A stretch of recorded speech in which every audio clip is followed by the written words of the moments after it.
Bonjour à toutes et à tous et bon week-end bien évidemment. Merci d'être avec nous sur BFM Business mais aussi sur 01 TV pour votre rendez-vous dédié à toutes les mobilités. Bienvenue dans En route pour demain et j'ai le plaisir de retrouver Pauline Ducamp à mes côtés. Bonjour Pauline. Bonjour François, et bonne année. Bonne année. Bonne année à toi. Encore une année de mobilité donc sur BFM Business et 01 TV. Bienvenue dans En route pour demain avec au sommaire cette semaine. Eh bien, on va repartir au CES, François, puisqu'il y avait c'est le salon de l'auto, en fait, la semaine dernière à Las Vegas. Donc, on va parler de toutes les annonces mobilité de ce salon. Et il y en a eu quand même pas mal. Julien Bonnet va tout nous dire. Et puis, tiens, si on réfléchissait, en fait, au transport en commun de demain, on va en parler avec notre invité dans un instant et son livre, La Robomobile. Alors, elle, c'est pas du tout une voiture autonome, c'est une voiture qu'on conduit, c'est une petite bombe sportive, c'est la Volkswagen Golf GTI Club Sport 45 et c'est Julien Bonnet qui l'a essayé. Il fait un peu le kéké quand même à l'intérieur, je trouve. Et puis, on s'intéressera aux places de parking. Difficile parfois d'en trouver, d'en louer. Une appli vous facilite les choses, on en parlera tout à l'heure. Voilà, merci d'être avec nous, bienvenue, c'est parti pour En route pour demain.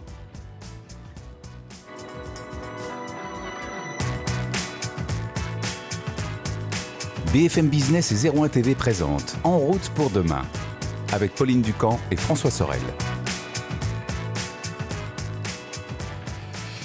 Et voilà Pauline, ravi de te retrouver. Moi aussi également ici même. François, à Paris cette fois. Voilà, dans nos studios parisiens, après notre petite escapade au CES de Las Vegas. Et tu le disais en introduction, c'est vrai que ce CES était très intéressant en termes d'automobile aussi. Absolument, j'ai l'impression que c'est devenu le vrai salon de l'auto avec tous les constructeurs, les géants de la tech qui font aussi de la voiture et c'est ce que tu as repéré sur place et Julien va nous décrypter encore les tendances parce qu'il y avait tellement de choses à voir qu'une seule émission ne suffisait pas. C'est vrai, et d'ailleurs, tiens, on vous invite à retrouver le replay de l'émission de la semaine dernière, puisque j'étais au CES de Las Vegas et qu'on vous a proposé donc un spécial En route pour demain depuis là-bas. Julien, tu n'as pas fait de déplacement, mais tu as surveillé évidemment toutes les annonces de près, parce que, rappelons-le, ce salon était en physique, mais aussi en digital. On pouvait retrouver la plupart des keynotes et des reportages qui étaient présentés là-bas. Oui, c'était un gros changement finalement par rapport à l'édition précédente qui avait été en 100% digital. On s'en souvient bien sûr dans le contexte du Covid très poussé. Donc là, c'était vraiment un peu un entre-deux, c'est-à-dire que ça repartait, mais il y avait quand même pas mal d'absences, même de dernière minute, dans l'automobile notamment. Voilà, des constructeurs qui devaient être présents, qui n'étaient pas sur place. Et donc moi j'ai un peu fait le tour de ce qui était le plus visible d'ici. Un bon cru quand même, il y a eu des annonces intéressantes ou pas ? Oui, quand même, on sent qu'il y a aussi peut-être un effet de chercher un peu les chemins d'après la pandémie et ces moments un peu compliqués qu'on traverse. Il y a aussi des gros enjeux, bien sûr, dont on parle souvent dans l'émission autour des mobilités, donc bien sûr l'électrification, la conduite autonome, et ça reste des grosses tendances fortes du salon, comme on va pouvoir le voir. Et puis il y a beaucoup de marques européennes qui étaient aussi là, parce qu'on a beaucoup parlé des marques de tech US, mais il y avait par exemple BMW qui a vraiment fait le buzz, qu'on a vu partout la semaine dernière. Oui, franchement, je pense que je lui décerne la palme à BMW. La palme du waouh. Oui, de l'effet waouh, voilà. Donc c'est cette fameuse voiture qui change de couleur. Donc on est un peu dans l'esprit Covid, pour l'instant les couleurs c'est noir et blanc. Mais BMW m'a promis que bientôt vous pourrez avoir du jaune fluo, du violet, tout ce que vous voulez. Parce que pour nos auditeurs qui sont à la radio, en fait on voit cette voiture qui est blanche et puis d'un coup la carrosserie change et devient complètement noire, grise et redevient blanche. C'est assez spectaculaire. C'est vraiment la voiture de James Bond, quoi. Franchement, là, oui, pour éviter les ennemis, ça c'est top. Exactement. Alors tout ça, c'est en fait avec un partenariat avec l'entreprise E-Ink, donc qui fait la célèbre encre numérique des liseuses. On a l'habitude maintenant d'utiliser. Et donc, ce qui était assez passionnant, c'est de voir aussi le petit making-of que BMW a mis en ligne, où ils montrent comment ils ont imprimé justement ce papier qui recouvre la carrosserie. Après, il faut faire passer tous les circuits électroniques pour gérer bien sûr le changement de couleur avec des millions de capsules de l'épaisseur d'un cheveu. Et c'est vrai que le covering donc, qui recouvre le véhicule, il était assez bluffant de précision. Alors après, il ne donne pas de tarif et c'est dur d'imaginer si ça pourrait être un jour industrialisé et proposé en option sur votre future BMW. Mais en tout cas, c'est vrai que l'effet était assez bluffant. Il donne quand même quelques usages, parce qu'on peut se demander, c'est joli, mais à quoi ça sert finalement ? Et donc finalement, les usages qui ressortent, c'est passer par exemple un message. Vous êtes un VTC, vous avez envie d'afficher votre marque de VTC sur le véhicule, finalement potentiellement avec un véhicule qui peut changer de couleur, mais aussi faire un affichage spécifique, ça permettra d'afficher sa marque. Les publicitaires vont être à mon avis très intéressés par cette fonctionnalité-là. Ça peut révolutionner la publicité sur les carrosseries des véhicules. Complètement. Et là, comme c'était sur le BMW iX, donc le SUV 100% électrique qu'on a testé dans l'émission, finalement l'intérêt c'est aussi de la régulation thermique, c'est-à-dire que finalement se servir de la couleur extérieure de la voiture pour faire ressortir plus ou moins la lumière et donc la chaleur Et donc, dans l'optique d'une voiture électrique qui a souvent des problèmes d'autonomie liés justement à cette problématique de la climatisation à bord, voilà, avoir une meilleure régulation thermique. En revanche, je me pose la question pour les particuliers, est-ce qu'on a le droit comme ça de pouvoir changer la couleur de son véhicule? Je me posais la question parce qu'en plus, on m'a dit récemment avoir vu passer un camion publicitaire avec plein d'écrans autour qui était allumé sur l'autoroute. Et pour moi, jusqu'ici, c'était plus ou moins envisageable sur un camion avec des écrans éteints, mais qui peut se transporter un peu à différents endroits. Dans les villes, par exemple, faire où là, un panneau publicitaire ambulant, etc. Tout à fait. Mais sur l'autoroute, on m'a signalé ça, donc il faut que j'enquête pour savoir où en est le code de la route sur la possibilité de diffuser. Moi, ça me semble pour le moment... Sur la carte grise, il y a toujours une couleur de véhicule. Voilà, là, qu'est-ce qu'on met comme couleur? Exactement. Oui, c'est une vraie problématique. Et ben on met noir et blanc. On met, ça noir dépend. ou blanc. Oui, voilà. Toutes les couleurs, l'arc-en-ciel. Toutes les couleurs, Mais bonne remarque, voilà, on va appeler le service carte grise pour savoir comment il pourrait immatriculer ce véhicule. Mais là, on était à Las Vegas, donc à Las Vegas, tout est permis. Absolument. Et ce qui reste à Las Vegas, reste à Las Vegas. Tout à fait. Et on sait qu'il y avait un autre groupe, européen, mais européano-américain, parce que c'est Stellantis, qui était aussi présent, et c'était finalement son grand retour sur le salon. Et alors là, on n'était plus dans les couleurs, on était vraiment dans l'intérieur, dans la connectivité. Il y a eu des grosses annonces. Oui, c'est ça. C'est Stellantis, donc, qui est le nom du groupe, donc, qui est issu de la fusion entre PSA, donc le français bien sûr bien connu, et FCA, donc Fiat Chrysler, donc le groupe italo-américain. Donc au total, ça fait 14 marques. Donc je pense que l'idée aussi pour Stellantis, c'était aussi d'afficher son nom en grosses lettres, C'est tout récent, hein, c'était en mars dernier, je crois. Hein. C'était pile il y a un an. Donc oui, du coup, c'était vraiment une sorte d'anniversaire fêté au CES. Voilà, finalement. on actait la fusion qui était bien sûr annoncée depuis quelques mois et en préparation, etc. Là aussi, c'est vrai que c'est 14 marques. Hein, donc nous, en Europe, on les connaît la plupart, mais aux États-Unis, il y en a qui ne sont pas forcément commercialisées. Même chose, il y a des marques américaines qui ne sont pas forcément commercialisées en Europe. Et là, le gros partenariat qui a été annoncé, c'était avec Amazon. Hein. Donc l'idée, c'est vraiment d'avoir l'appui d'Amazon pour construire tout l'écosystème numérique qui sera proposé à bord des différents véhicules des 14 marques. Et là, ce qui est intéressant, c'est de voir que Stellantis, comme bien sûr les autres groupes automobiles, multiplient en quelque sorte ces partenariats, puisqu'il y a quelques mois, ils annonçaient le partenariat avec Foxconn. Donc peut-être plus sur une dimension hardware, hein, sur comment sera construit le cockpit du futur, des futurs Peugeot et autres marques du groupe Stellantis. Ça fait beaucoup jaser, hein, cette histoire d'Amazon qui arrive dans les véhicules Stellantis. Parce que c'est vrai qu'on parle beaucoup de souveraineté. Et là, ouvrir la boîte de Pandore, en quelque sorte, un géant américain avec aussi ses assistants vocaux dont on imagine qu'ils peuvent écouter ce qu'on dit en voiture, etc. Enfin, c'est un partenariat qui a créé le débat. Et c'est la question qui revient souvent avec les partenariats avec Google, avec Apple et toutes les grandes marques finalement du numérique qui sont bien sûr en général pas européennes ni françaises, bien sûr. Quoi d'autre aussi lors de ce CES? Alors je crois qu'il y avait aussi un acteur qui est venu ce coup-ci du monde de la tech, qui fait plutôt des PlayStation et qui du coup se met à faire des voitures maintenant. Mais oui, on les a vus. Voilà. Deux véhicules Sony. Exactement. Alors finalement, le petit retour en arrière qui est rigolo, c'est 2020. Sony vient au CES et présente une voiture. Donc là, on se dit tous, tiens, on s'y attendait pas. Mais c'est vrai qu'il l'affiche vraiment plutôt comme un démonstrateur technologique, c'est-à-dire un concept, mais vraiment pour montrer, voilà ce qu'on est capable de vous proposer à vous, constructeurs automobiles, comme bien sûr système d'infodivertissement, c'est là où on les attend. Oui, parce qu'il faut savoir que Sony en fait fabrique énormément de pièces détachées, à la fois pour les smartphones, mais aussi pour les véhicules. Hein. Bien sûr. Et donc là, ce qui est rigolo, c'est qu'en 2022, changement de ton, donc ils arrivent avec un deuxième véhicule. On avait une berline en 2020, là on a un SUV, donc vraiment dans la tendance actuelle de ce que les gens recherchent, hein, toujours sur du véhicule électrique et plus ou moins annoncé comme autonome. Donc voilà, les grandes tendances aussi encore de l'automobile actuellement. Mais là, le changement de ton, c'est de la création d'une vraie division Sony Mobility. On a annoncé la création de cette division au printemps. Et là, l'objectif plus ou moins affiché, c'est quand même de commercialiser un véhicule sous marque Sony.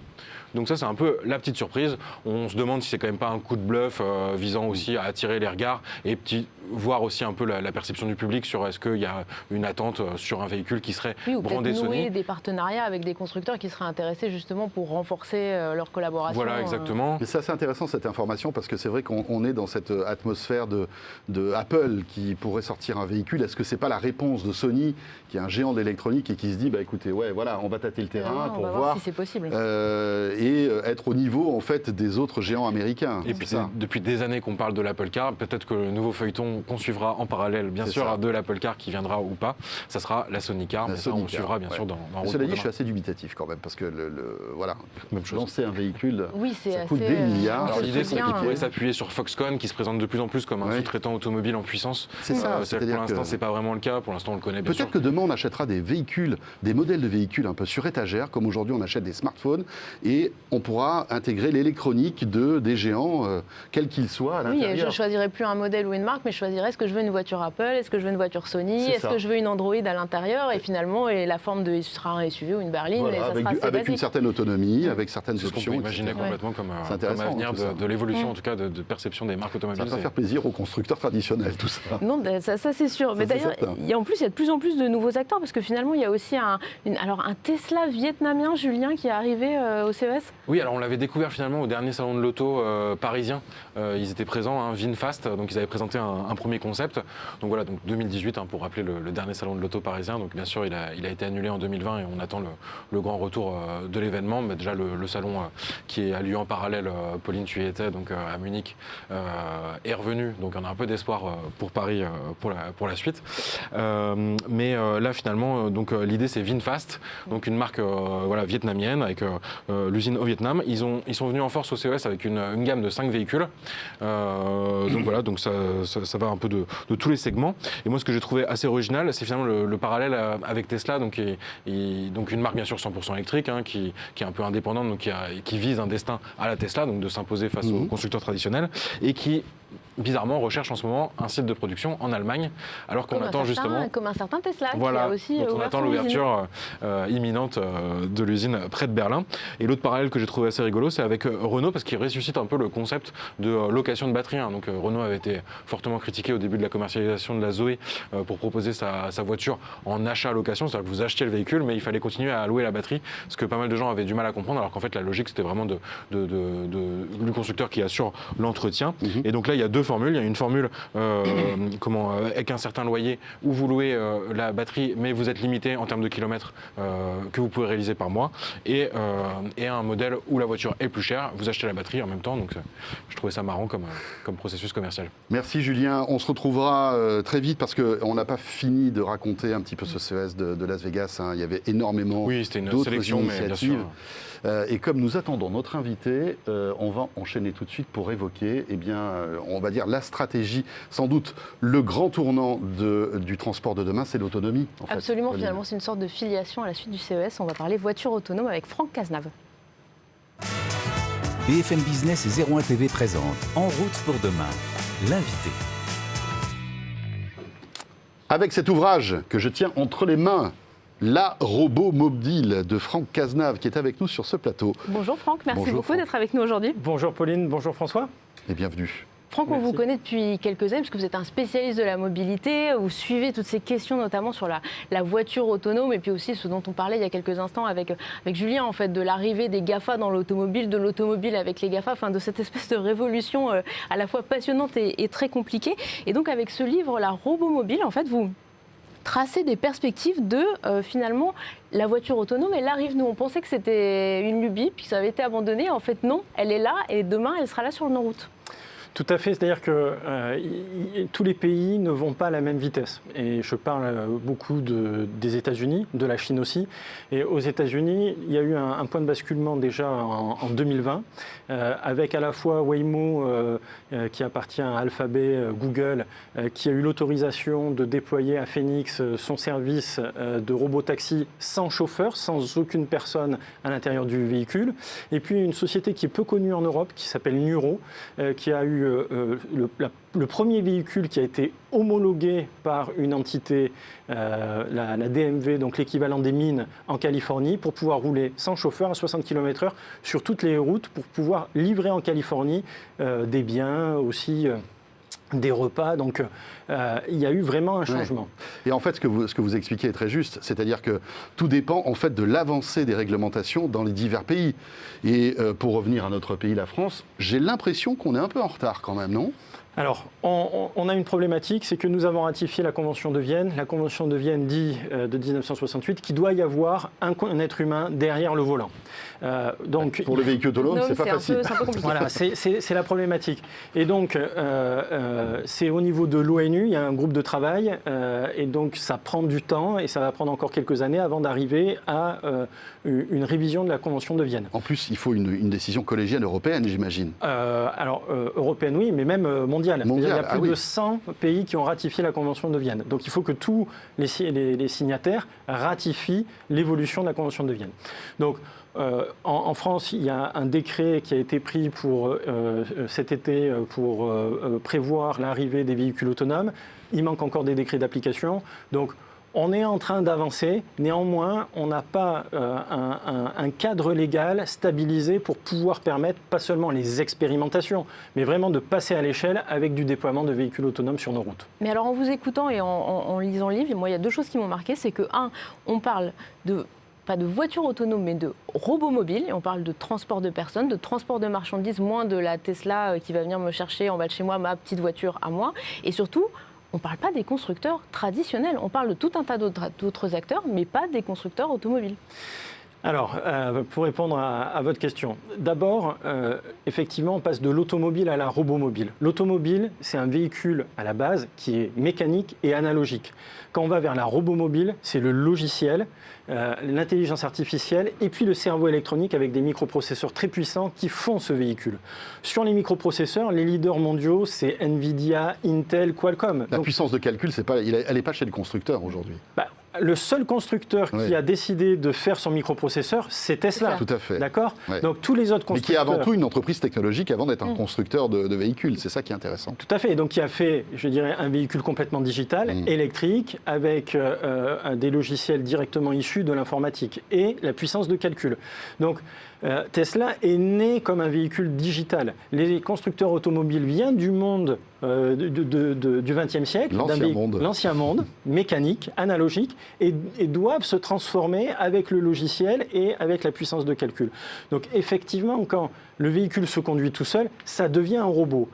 Parce que être propriétaire aussi à titre individuel d'un véhicule qui se conduit tout seul, 90% du temps, un véhicule est garé, donc il y aura moins de sens. C'est pour ça que dans le livre, j'explique que finalement, la robomobile va être aussi le chaînon manquant des transports en commun et qu'on va pouvoir multiplier avec des navettes, à la fois du service à la demande, mais aussi du service de bus qui pourra être assuré avec des navettes autonomes.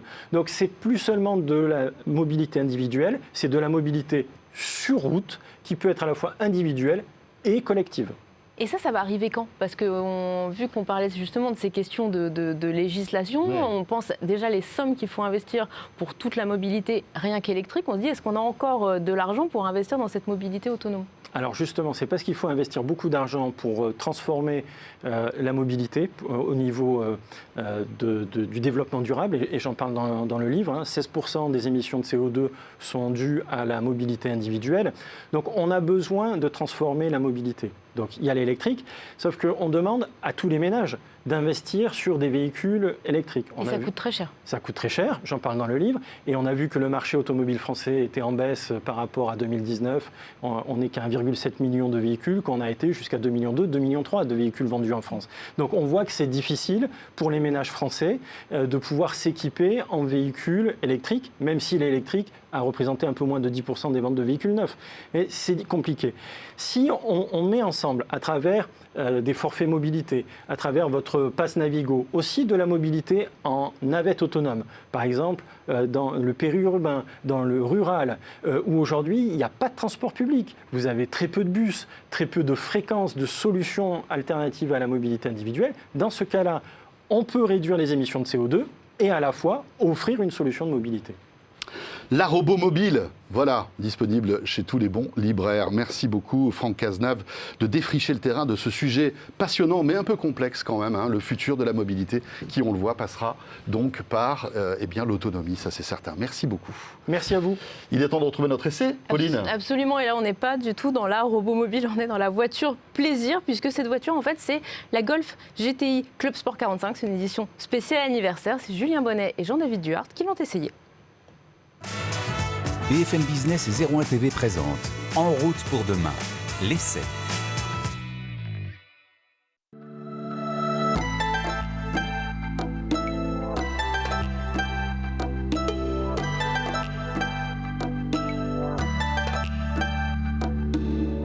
La Golf GTI fêtait ses 45 ans en 2021 et pour l'occasion, Volkswagen lui a concocté une série spéciale, la bien nommée GTI Club Sport 45. Bon là on est début 2022, donc on est un peu en retard, mais on avait envie de revenir aussi sur cette griffe mythique de la marque allemande avec ce modèle proposé ici. On est aussi dans un contexte où ces petites sportives thermiques, elles sont en voie de disparition sous le coup notamment des normes environnementales. Pour la petite histoire, la Golf GTI elle est donc apparue en 1976, donc 2 ans après la naissance de la Golf. Donc le principe, il est simple, c'est proposer une variante sportive d'une petite berline compacte, accessible à tous. Aujourd'hui, on en est à la 8e génération de la Golf et 2,3 millions de GTI plus tard, on découvre cette nouvelle variante. Donc on reste sur un positionnement assez discret de la berline compacte, même s'il y a des petits détails qui sautent aux yeux. On a notamment le petit liseré rouge au niveau de la calandre, donc ça qui est une référence à la griffe GTI. On a également les étriers de frein rouges, un petit liseré également rouge autour des jantes, les badges bien sûr GTI et à l'arrière un impressionnant béquet noir, un diffuseur également exclusif avec les 2 pots d'échappement assez impressionnants. On va voir tout de suite à l'intérieur à quoi ça ressemble. Donc à bord de cette GTI Club Sport 45, on reconnaît finalement l'habitacle de la Golf 8, donc avec son écran tactile au centre, l'écran derrière le volant pour les compteurs. On a juste des petits liserés rouges sur les sièges, donc exclusifs à cette version. Et donc sur le volant également des petits rappels rouges et le petit logo 45. On est également sur une ambiance assez rouge au niveau des écrans, toujours pour rester dans cet esprit GTI. Parmi les détails assez pratiques, on a cet élément ici pour recharger son téléphone via l'induction et on va avoir un clapet qu'on va pouvoir rabattre sur le téléphone et ça, comme on est dans une voiture un peu sportive, c'est plutôt pratique parce que ça va éviter au téléphone d'être trop ballotté pendant la conduite. On va voir tout de suite sur la route ce que ça donne. Donc à bord de cette GTI Club Sport 45, on reste dans une voiture assez polyvalente, donc on peut s'en servir vraiment pour tous les jours, mais sous le capot, on va quand même avoir de quoi faire. On a un moteur 2 litres turbo 4 cylindres, donc c'est le même que dans la Golf GTI classique, sauf que dans la Golf GTI classique, il a une puissance de 245 chevaux. Ici, on est à 300 chevaux. Donc ces 300 chevaux sous le capot, c'est déjà une bonne petite surprise pour son anniversaire.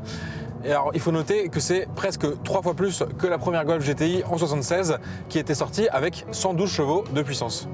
Et sur ce côté voiture assez polyvalente, on a bien sûr toutes les aides à la conduite disponibles sur la Golf 8, donc le régulateur de vitesse adaptatif, le suivi des lignes de la route et tous les assistants donc pour se stationner, la caméra de recul, etc. Donc on est vraiment dans une voiture moderne et adaptée vraiment aux situations de tous les jours. Dans ce côté polyvalent, on a plusieurs modes de conduite, donc bien sûr un mode éco pour limiter la consommation, même si vaut mieux pas opter pour une GTI Club Sport 45 si on veut vraiment limiter sa consommation. En mode confort, on va être plus adapté pour affronter les petits chaos de la route, donc les nids de poules ou encore les dodanes. Mais sur une GTI, ce qu'on a envie de profiter, c'est le mode sport. Et donc ici, il va renforcer la dynamique un peu de conduite. On a également une direction qui va être durcie, des suspensions raffermies. Et la petite surprise aussi pour cette édition anniversaire, c'est un mode spécial Nürburgring, donc Nordschleife, donc la boucle nord du célèbre circuit allemand, avec les paramètres qui vont être optimisés pour aller sur ce circuit. Le tarif de cette Golf GTI Club Sport 45, il est de 49 990 € hors option. Donc c'est quand même 7 000 € de plus que la GTI classique. Et donc il y a eu une certaine inflation aussi par rapport à la première GTI, donc de 76. Dans la gamme Golf, il y a un modèle encore au-dessus, la Golf R. Donc elle a toujours le même moteur associé à la boîte automatique DSG7 comme notre version Club Sport 45, mais avec 320 chevaux de puissance. Mais elle est un peu plus chère que cette Club Sport 45 et surtout, elle paye un malus un peu plus élevé. Sur cette Club Sport 45, on est aux alentours de 3 000 €. On est plus proche des 5 000 € avec la Golf R. L'autre avantage pour notre modèle d'essai, il est aussi plus léger que la Golf R. En effet, avec la traction uniquement sur les roues avant, on est un peu moins lourd que la transmission intégrale dont dispose la Golf R. Donc nous, on reste au volant de notre Club Sport 45 pour fêter cet anniversaire. BFM Business et 01 TV présentent En route pour demain, en région. Se garer dans les villes est souvent mission impossible, alors la plateforme YesPark propose des places de parking à louer, mais aussi de faire des économies sur le coût du stationnement. Nous sommes avec son cofondateur Thibaut Chary. Comment fonctionne votre système d'abonnement ? YesPark, c'est très simple, on s'adresse aux automobilistes qui habitent des immeubles, qui n'ont pas de parking sous cet immeuble. Ils vont chercher à louer une place de parking près de chez eux. Tout simplement, ils sortent leur téléphone, tapent YesPark, téléchargent l'appli, trouvent ce parking à proximité, louent la place en quelques clics et ensuite ouvrent la porte du parking avec leur téléphone pour pouvoir louer la place et y accéder.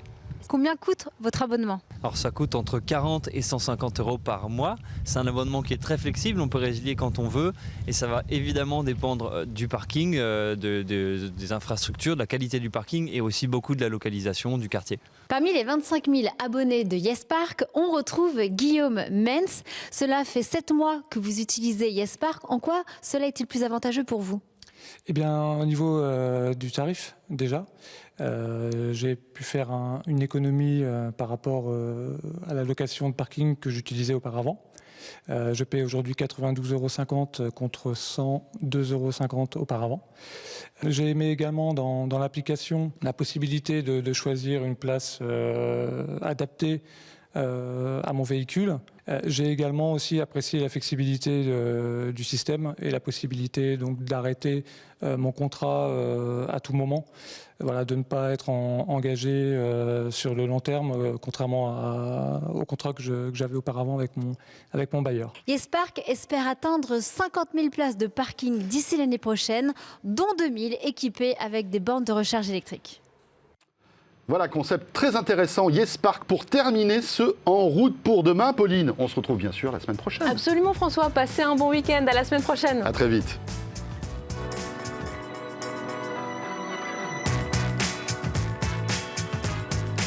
BFM Business et 01 TV présente En route pour demain avec Pauline Ducamp et François Sorel.